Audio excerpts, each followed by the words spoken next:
I am making this video for lecturers of University of Port Harcourt. Lecturers of University of Port Harcourt should stop demarketing University of Port Harcourt. I want to advise them. See, rather than if a student do not pass, do not buy your textbook and pay you 5,000, 7,000, 10,000 or thereabout, the student will not pass your course.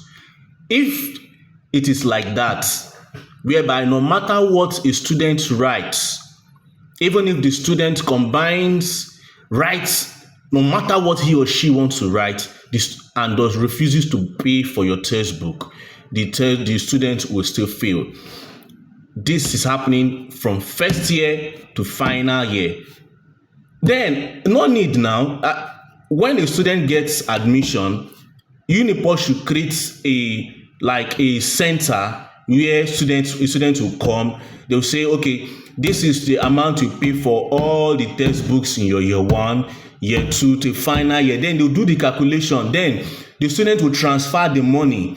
And then there'll be another center where the student will go immediately, and then they'll give him or her certificates. Because if a student is going to pass through first year and then all the courses, whether he comes to lecture or not, whether he reads or not, no matter what he writes, and the person does not buy textbook for that particular course, the person will still fail. Then logically we can still say, okay, it is about the money. Then no need spending those 3-4 years. Calculate the amount of money the person would pay for all the textbooks and materials and assignments throughout year 1 to year 4, and then you issue the certificate immediately. So it makes things easier. It becomes a win-win situation. You understand? You save that 4 years so that the person can use the 4 years to go and either learn a skill or do business. To me, I think that's a better way, because when students will have to come to school, read, suffer, do everything, and then you will impose a material on them, they will have to pay. If they don't pay, they will fail. Then it's of no use. Commercialize this whole thing. So as the student is gaining admission, within 45 minutes, he don't transfer the money, he don't get certificate, he don't move. You get? That's I think that's a better way. So we know that, okay, this is full-time business. It's no longer about learning. It's about the money. And I would like to commend the action of the Vice Chancellor of University of Port Harcourt. When this thing became so bad, he issued a directive that all lecturers should stop marketing textbooks and imposing their textbooks on students. And it's died down for a while. But these evil lecturers, I'm not saying it's all of them, but the way it is, more than 90% of University of Port Harcourt lecturers are complicit in this, if not 95%. They force students to buy their textbooks. If you don't buy that textbook, you will fail. And the system is so rigged in such a way that the student is at the mercy of not buying that textbook. You are likely to write that course again, no matter what you write. And you can become victimized if you try to push your case forward. So the Vice Chancellor issued this. It died down for some time. Then these evil lecturers came up with another strategy where they use course reps to pass-through course reps to force students to still buy the same textbook. And before you know it, students started buying the text, because nobody wants this generation of Nigerian youths, TikTok youths, that cannot come out and fight for their rights. You understand? You don't try this to students in the 90s, in early 2000s, Nigerian students. You would pay the price for it. But students of now, they are so scared, but they are the loudest on social media. All of them started paying again.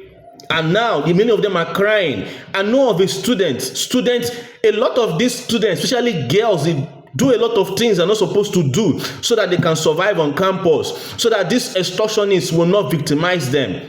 I know of a girl told me that she spent close hundreds of thousands of naira buying textbooks and materials that would have been should have used in taking care of herself. Many students, both males and females, are complaining, and these lecturers are having a field day. So please, VC of Uniport, you tried the first time.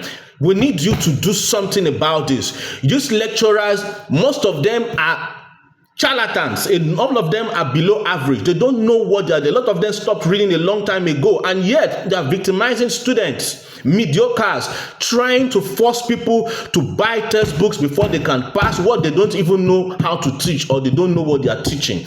So please, it is not just Uniport. I'm using Uniport as a case study because I know why I'm saying this about Uniport, because I am not far away from Uniport.